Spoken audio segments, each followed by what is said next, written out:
Olá, estudante! Vamos mergulhar na fascinante história de Napoleão Bonaparte, uma das figuras mais impactantes e complexas da história mundial. Ele não foi apenas um general, mas um verdadeiro transformador de eras. Francês o cenário, França pós-revolução. Para entender Napoleão, precisamos voltar um pouco no tempo, para a Revolução Francesa, de 1789 a 1799.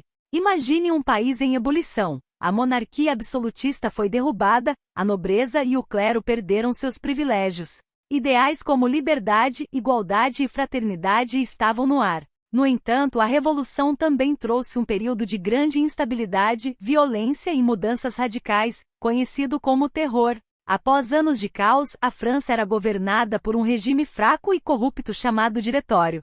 O povo estava cansado da guerra civil, da instabilidade econômica e das ameaças externas das monarquias europeias, que viam os ideais revolucionários como um perigo.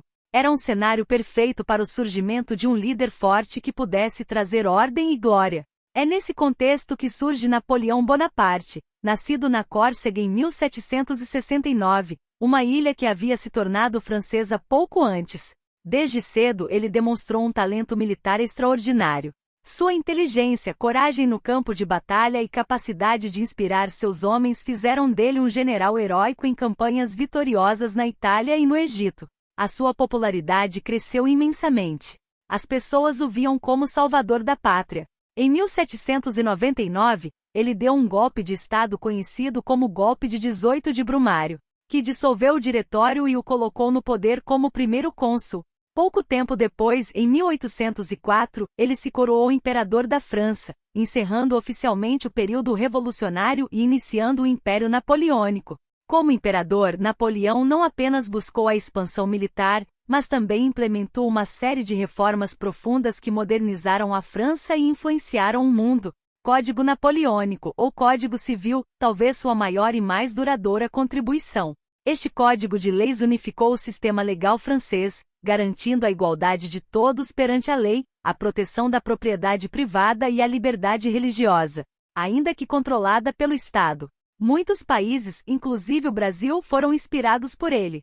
Centralização do Estado. Ele criou uma administração pública eficiente e centralizada, com burocratas e funcionários fiéis ao governo.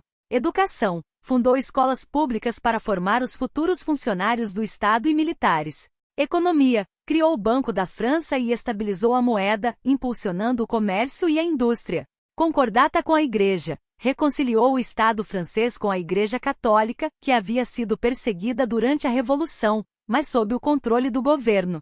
As guerras napoleônicas e a expansão.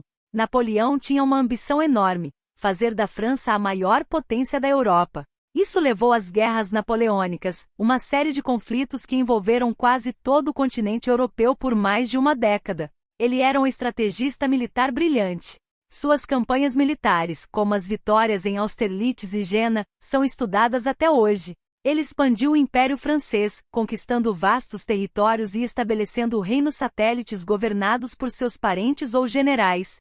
Paradoxalmente, enquanto lutava contra as antigas monarquias, ele espalhava os ideais da Revolução Francesa: liberdade, igualdade, fim dos privilégios, por toda a Europa. Isso acabou despertando o sentimento de nacionalismo nos povos dominados, que começaram a lutar por sua própria independência.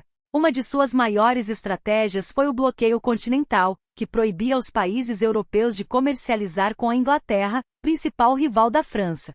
Essa medida, porém, acabou prejudicando a própria economia francesa e gerou resistências, o declínio e a queda. O ponto de virada foi a invasão da Rússia em 1812. O rigoroso inverno russo, a tática de terra arrasada dos russos e as longas linhas de suprimento dizimaram o exército napoleônico, que era o maior já reunido na época. Foi um desastre militar. Essa derrota encorajou as outras potências europeias, Inglaterra, Rússia, Prússia e Áustria, a formar novas coalizões contra a França.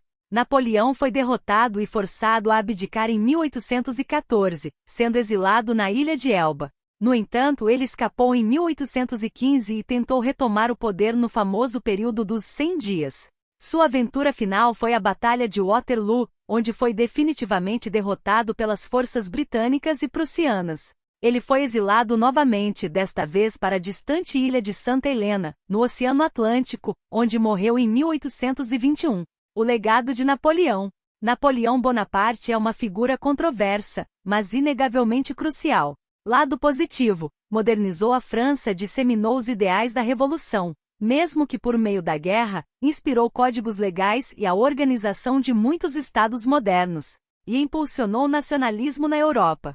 Lado negativo: foi um governante autoritário e centralizador, suas guerras causaram milhões de mortes e grande destruição, e ele suprimiu muitas das liberdades revolucionárias. Sua figura continua a ser objeto de estudos e debates, mostrando como um único indivíduo pode, em sua vida, redefinir fronteiras, leis e o próprio curso da história. Ele foi o homem que, com sua ambição e gênio, fechou o ciclo da Revolução Francesa e abriu caminho para uma nova era na Europa.